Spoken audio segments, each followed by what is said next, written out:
Hello everyone, and welcome back to another weekly market update from Zylostar. Markets stayed cautious as Middle East tensions kept oil prices volatile, while global stocks remained near highs, supported by AI and tech optimism.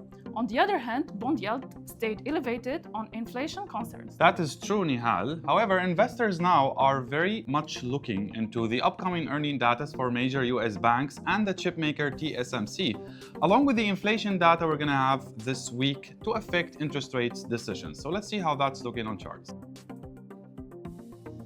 Alright everyone, a new angle. Not really, we have tried it before. So let's dive into our weekly market outlook, starting with Nasdaq. Before I go into that, you can clearly see in our weekly market recap that markets behaved exactly as anticipated, even when we are speaking about certain assets particularly. Now, to anticipate what's going to happen in the upcoming week about the 5 major assets we analyze every single week. So speaking of Nasdaq, we can see that, as I had highlighted for you guys, there is more of bearish sentiment upon Nasdaq. Now it went down to this support level and it found support.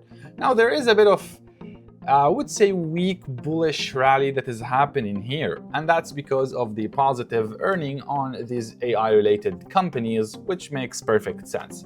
However, the targets remain the same as I had highlighted for you guys in a couple of weeks by now. It's first target, we're targeting 28,000. Second target is 27,000 for Nasdaq. However, that won't happen before the fundamentals factors kick in, and this remains the case as an overall look. Now, if we get positive, let's say, earning reports about these companies in this coming week, we shall see actually Nasdaq attempting to take liquidity to the upside. So that is the case. If we don't, then we should see that down movement to happen, not necessarily breaking the support, because this support is for Nasdaq, and Nasdaq, we're speaking about a related tech-related company. But if TSMC fails to bring positive earnings, we might actually see that break below the support. So be cautious about trading Nasdaq. The earning reports will play a big role in it. Also, the inflation data by 14th of July will also have a very good impact on Nasdaq by 90%. So that's about Nasdaq. Let's go into gold. Gold also did not make a deep retracement, as I had highlighted for you guys. A retracement to the support before moving to the upside is more likely, and that's what happened. And we can see a similar movement that repeated itself actually on a smaller time frame. We are speaking about 15 to 30 minutes. We had actually a lot of good entries on gold, and gold is anticipated actually to continue moving up, reaching to 4,270. That's the next target, let's say. Of course, risk management is what makes you successful in trading. This is not a financial advice, but that's how it's looking technically.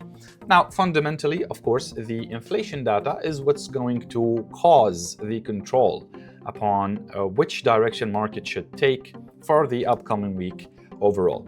Now, also the United States had made some threatenings to conquer or take some Iranian islands.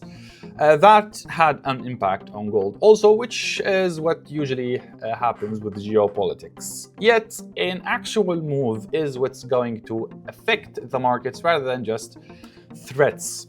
So we also have to be cautious about that. However, all what that does is to cause these tiny fundamental reasons for the price to go up and down, as in movements on charts to make prices retrace, right? Technicals and fundamentals, guys, are not really separated. To what I believe, they are both combined already, right? A lot of analysts, traders tell you have to combine both of them, but the way I see it, they're never really separated in order to combine them. They're combined automatically.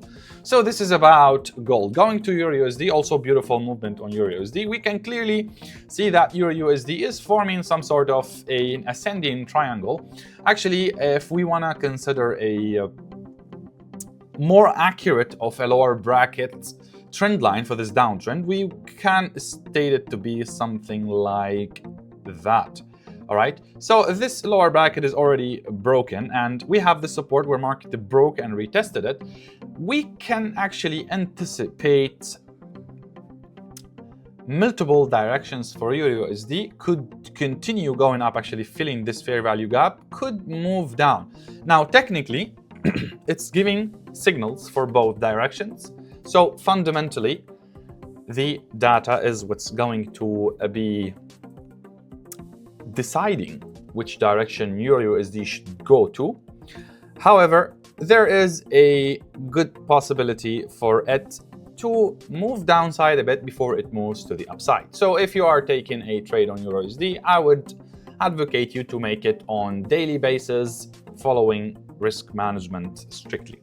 So this is about EURUSD. Going to Bitcoin, also as anticipated, we had a break above that descending trend line.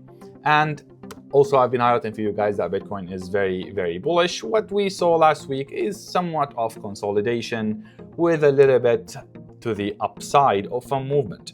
Now, we can expect a continuation to the upside. Overall, the crypto market now is not having so much of catalysts to push it to either directions. But investment-wise, still good to buy. In my opinion, not a financial advice. All right, this is about Bitcoin. Now, Nifty 50, we were expecting actually a small retracement before a break to the upside. Now, Nifty 50 is probably the only asset that failed to deliver expectations, but this is not necessarily the case because it found solid support at this price range, and we can see it's actually in the middle between that resistance and the support, so we can expect a further consolidation before it gets catalysts to break to the upside. Now, keep in mind risk management, and yeah, this will be it about the next week outlook. You guys want to know more about certain asset, of course, you can let us know. Thanks for watching. Make sure to leave that like button and leave a comment if you'd like to know about anything more. Good luck with your weekly as in trading.